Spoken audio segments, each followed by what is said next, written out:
Let her cry. Hello one, hello all, it is the most Hootie and the Blowfish ghost of them all, Caspa in the flesh, and it's time for a review of Jeff Rosenstock, Hellmode. Jeff Rosenstock? What style does he do? He does punk rock, but he does other types of styles too. Such as? Well, how about you sit there and let me do the review? I always let you do the review. You never let me do a review, ever! I hate you! That's it, you're out of line. Go to your room! This is my room! Oh yeah, I forgot, we're roommates, aren't we? Jeff Rosenstock is a multi-instrumentalist, singer, songwriter, and this is his latest album. We last heard from Jeff doing a redoing of No Dream to Ska Dream, where he basically took every song on that album and ska-anized it. Yes, ska-anized is a word, and we are using that to describe what Jeff did to that album, where you had elements of ska, grand builds, epic hooks, which isn't really too far off. Like, you always get like an epic hook from Jeff. It's just this time around, it was definitely more ska-centric, more ska-focused, and it kicked ass. And given how great Worry is, We Cool, and even No Dream for that matter, I think that was honestly his best album by far. But after listening to this album multiple times, I'm beginning to think that this is his best album by far. And that is not to say his back catalog hasn't been great. It has. But this one here I feel is definitely more focused.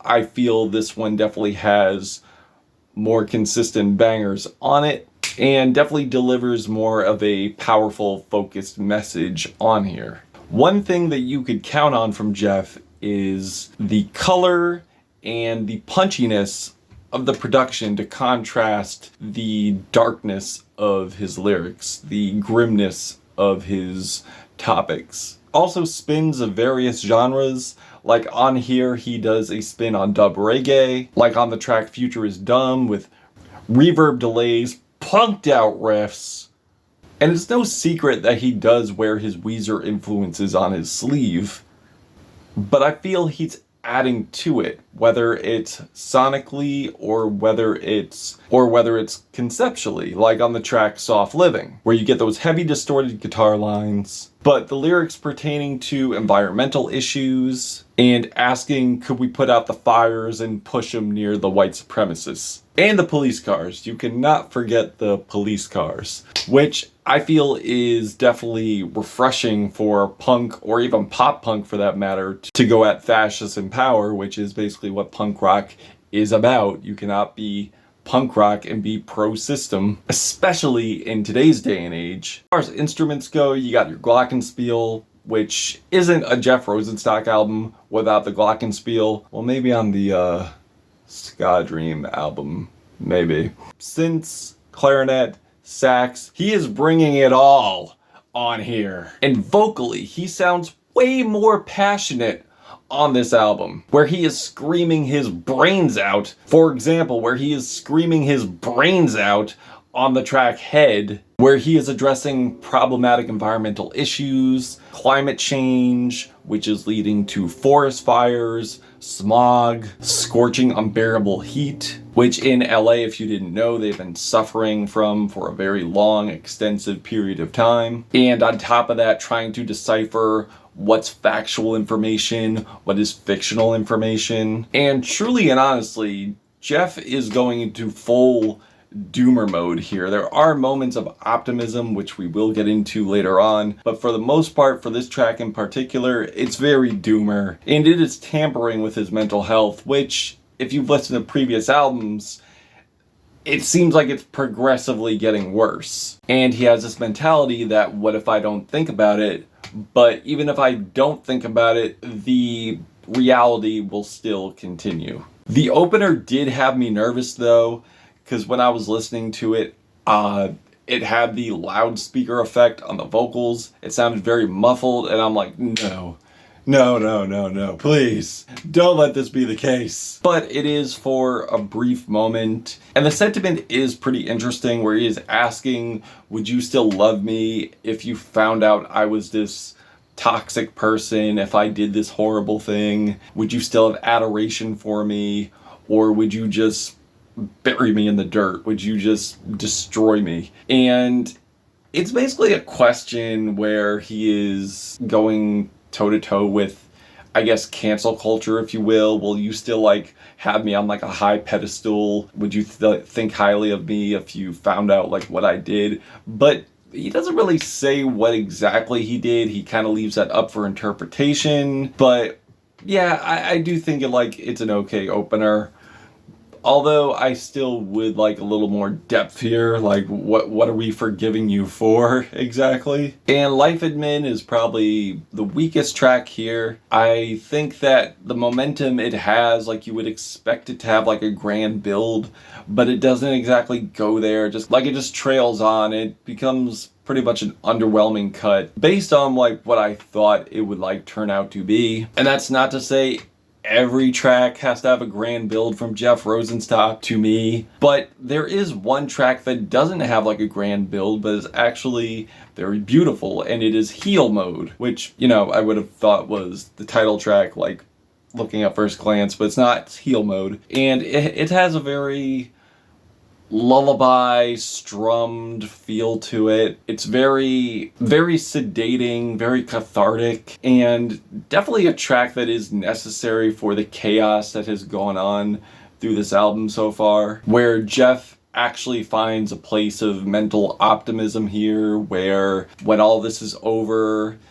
we'll get back to our regular lives, and even if the stores are crowded, it'll be okay because I'll be amongst society again, and we'll live happily again. So he is definitely going more in a brighter direction here. But I guess my gripe is for the following track, that it's right after a track that doesn't exactly build.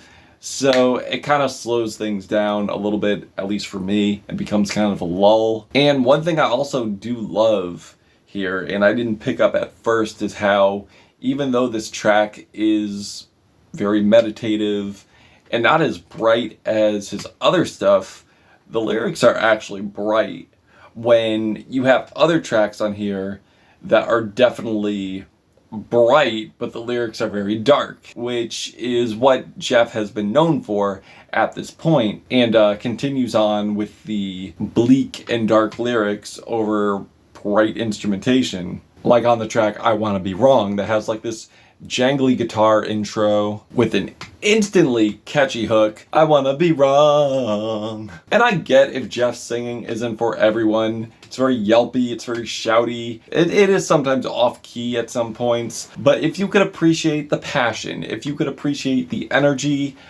I think you would love his vocal. I personally adore them. And I love the Who-like grooves in the middle. I do love the killer chiptune solo on the back end. I feel like I'm like in this epic anime intro, and it's very ascending and then descending. It's a roller coaster ride for me. And lyrically, I would say Jeff is coming from a place of a little more optimism here, but still living in the harsh reality where he is thinking to himself that it's impossible to deprogram these MAGA chuds that have been deceived by fascism and keep licking the boot, and he has this optimistic ideology that somehow he can break him out of it, but he thinks it's impossible, but he wants to be wrong that he thinks it's impossible. And trust and believe it is relatable, because I do think there is good in people. Some people have just been deceived, and it's quite relatable. It's quite relatable, Jeff. I feel you on this one. We get the same mental health sentiment that we have been getting on other tracks here, on the track Liked You Better, where Jeff is, in a way, personifying the feeling of depression, anxiety, lack of mental health, and he's saying, I liked you better when you weren't on my mind. And then, I guess, cheekily in a way, but not too cheekily, saying, could you find another host? Please, thank you. Don't come back. Get out of here. And the song Graveyard is where Jeff finds himself realizing that there are people who cannot be saved, who are just toxic, and he has basically made this proverbial graveyard in his mind, and he is just understanding that some people just need to be left behind for his well-being, for his mental health, because it's literally destroying him and bringing him down, along with a bunch of other traumatic experiences that he's had. And I love the epic finish with the group vocals, fiery tremolo guitars, and I believe a tambourine to be there. And then we have the 7-minute and 8-second closer to wrap up this 40-minute album that starts off with, dare I say, a post-grungy type intro, and then going into power indie rock pop territory. And that is one thing too. Jeff is no stranger, and Jeff is very good at taking genres that aren't exactly used, aren't exactly that popular anymore, and breathing life back into them and adding his own spin to it in only a way that Jeff Rosenstock can. And Jeff is just expressing his internal anguish, saying he cannot hold it in anymore. And he has just been holding it in for a long, extensive time, and how damaging it has been to him. And I love the fiery, blazing solos on this. And it is just an absolutely explosive finish, just like you would want it to be. And yeah, I feel this has been a detour through Jeff's emotions, Jeff's mental state, and he is taking elements from other genres that aren't exactly used that much anymore, and he is just putting his life into them, literally, his emotions into them, literally. And he is just doing a great job doing it with very smart, sharp lyrics, very expressive vocals, a lot of vocal variation here. Production is explosive. Hooks are blood pumping, very much an adrenaline rush, and I am feeling a 4.5 out of 5 on this album. Friggin' loved it. If you've given this a listen, what did you think of it? Did you love it? Did you hate it? Why? That's it. Caspa, Gothic Ghost, Jeff Rosenstock, Hellmode.